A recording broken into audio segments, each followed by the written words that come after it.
یہ بات ذہن نشین کر لیں کہ سیلیبریٹ کرنا،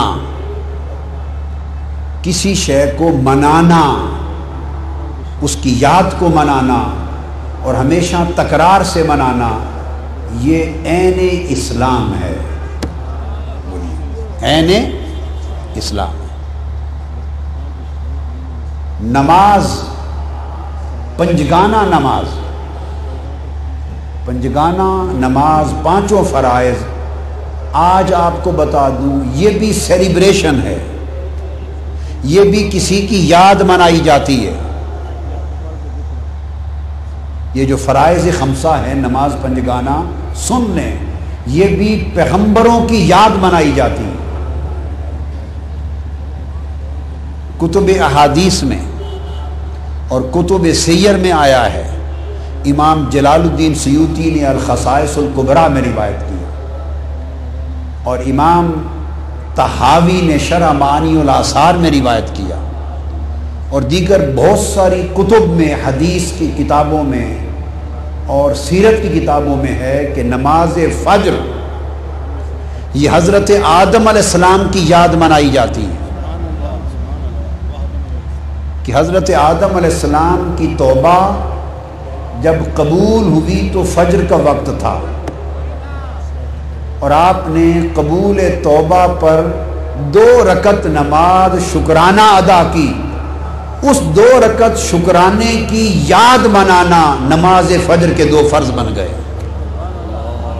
تو نماز فجر سیلیبریشن ہے حضرت آدم کی قبول توبہ کی۔ نماز ظہر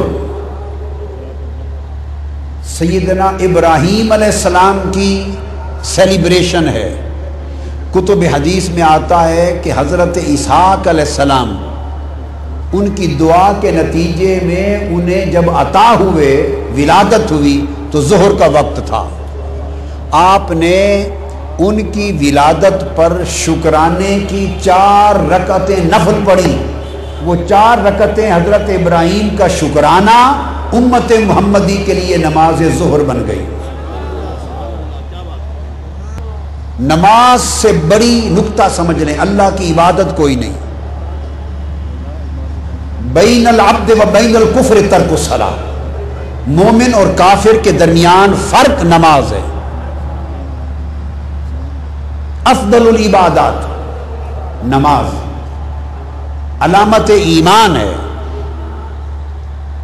اللہ رب العزت کی عین عبادت نماز، اس نماز کو بھی اس نے اپنے محبوب پیغمبروں کی یادگاریں بنا رکھا ہے، ہر نماز کو کسی پیغمبر کے ساتھ منسوب کر رکھا ہے۔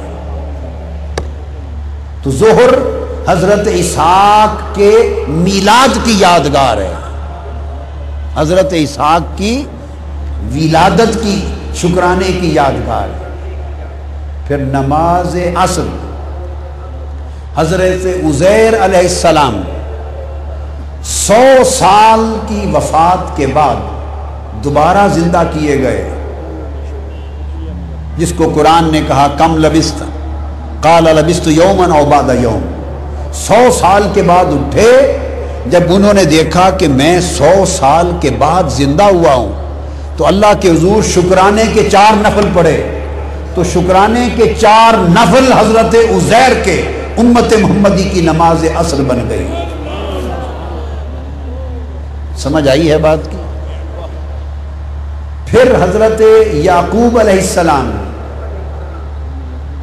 اور بعض روایتوں میں حضرت ایوب علیہ السلام، طویل زمانے کی علالت اور بیماری کے بعد کمزور ہو گئے تھے، انہوں نے 4 رکعت شکرانے کے نفل پڑھے صحت یابی کے۔ مغرب کا وقت تھا، جب 4 رکعت نفل شروع کیے، 3 رکعتیں پڑھی تھی، چوتھی پر اٹھنے کی کوشش کی، اٹھ نہ سکے، کمزور ہو گئے تھے، علالت تھی، بیٹھ گئے 3 رکعتوں پر۔ خدا نے کہا کہ 3 رکعتیں امت محمدی کی نماز مغرب بنا دی۔ پھر حضرت یونس علیہ السلام مچھلی کے پیٹ میں رہے، 40 دن کے بعد مچھلی کے پیٹ سے نکلے، 4 رکعت شکرانے کے پڑھے، امت مصطفیٰ کے لیے نماز عشاء بنا دی۔